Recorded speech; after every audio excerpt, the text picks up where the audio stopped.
Cada mentira contrae una deuda hacia la verdad y hay que pagarla en algún momento. En la primera parte de este video te voy a hablar de la serie Chernobyl y en la segunda te voy a mostrar lo que pasó con fotos de archivo, por si no sabes lo que pasó o por si quieres interiorizarte más acerca de la gran catástrofe nuclear que sufrió la Unión Soviética en 1986. Soy Romy Gorián de VHS Nerds y esto es Chernobyl.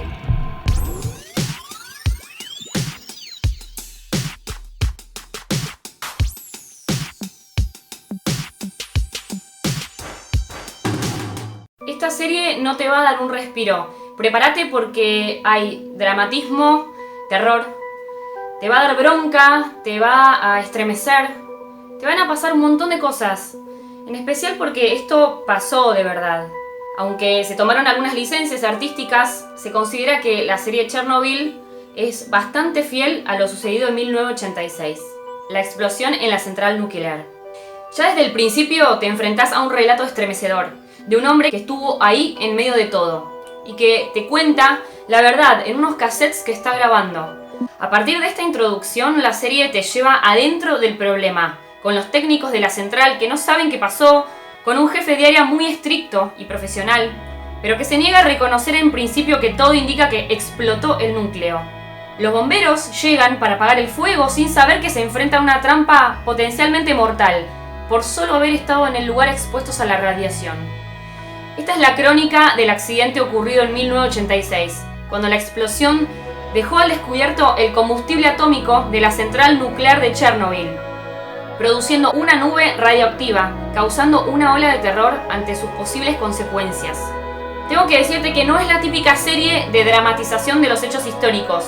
Chernobyl te provoca escalofríos, terror, asombro, angustia e indignación. Lo que vemos en pantalla parece muy realista y al mismo tiempo como si estuviéramos contemplando la pesadilla de otra persona. Tiene, por un lado, tono apocalíptico. Hay otras series y películas sobre desastres que despiertan una tensión o una angustia. Pero acá hay una gran intensidad emocional, porque esto pasó de verdad. Las actuaciones son increíbles, es un casting excelente, del más alto nivel interpretativo. De protagonistas, entre otros, tenemos nada más y nada menos que Sheridan Harris, que interpreta a Valery Legasov, brillante físico, que fue el primero en alzar la voz ante los más altos rangos sobre el verdadero alcance de esta catástrofe.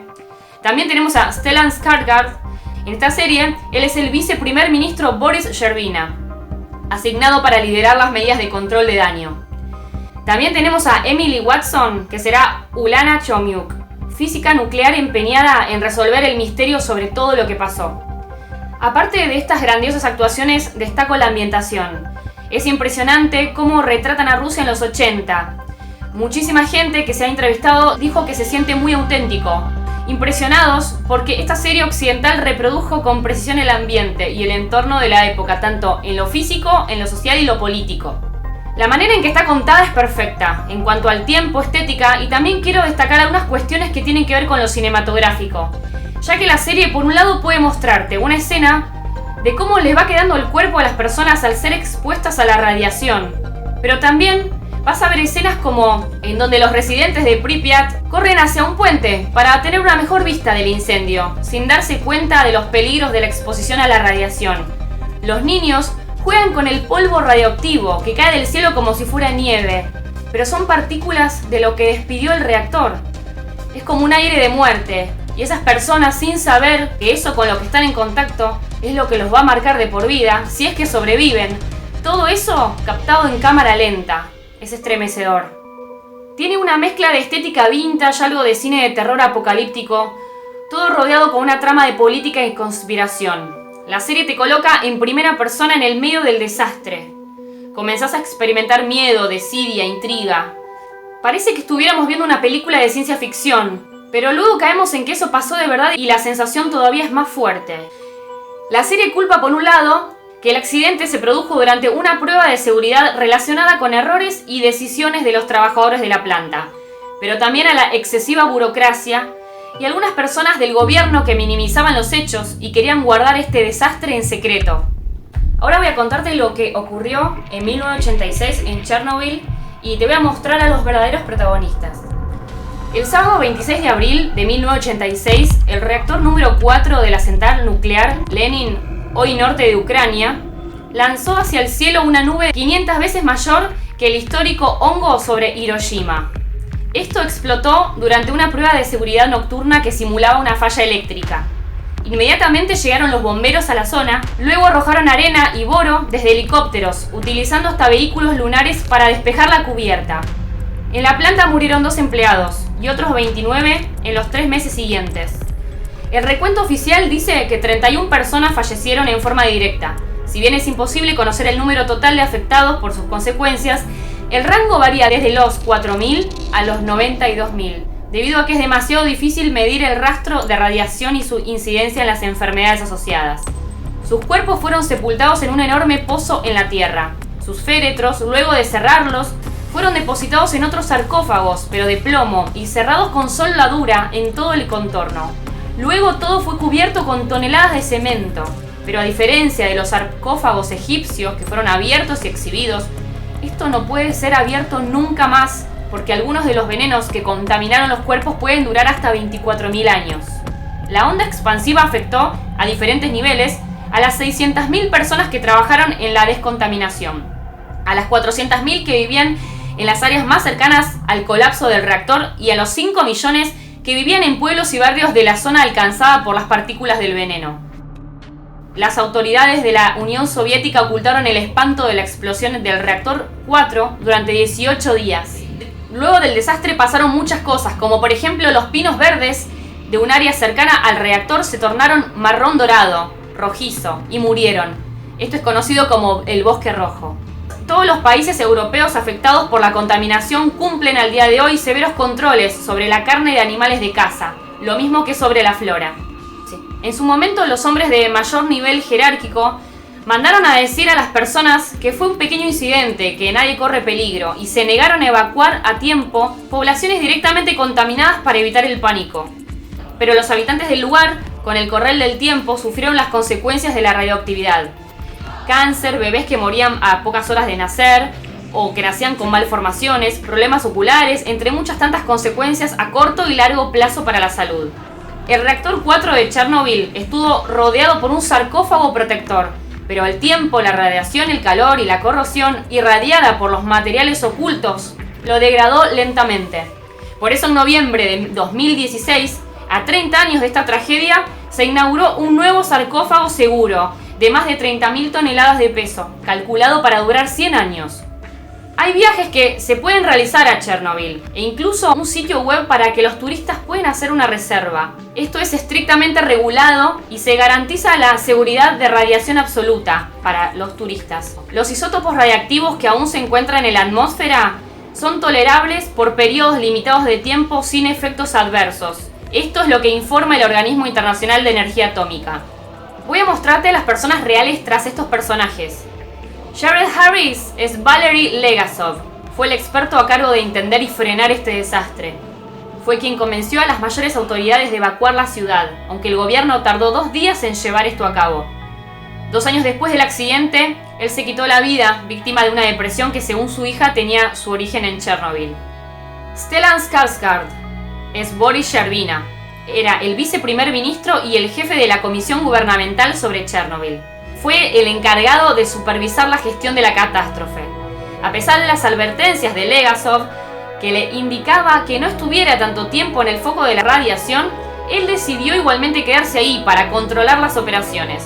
4 años después murió de una enfermedad posiblemente relacionada con la radiación. Paul Ritter es Anatoly Diatov.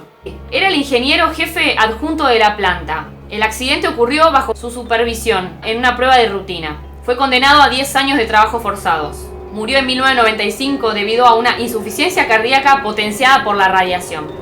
Adrian Rawlings es Nikolai Fomin. Fue el ingeniero jefe del área de la planta nuclear.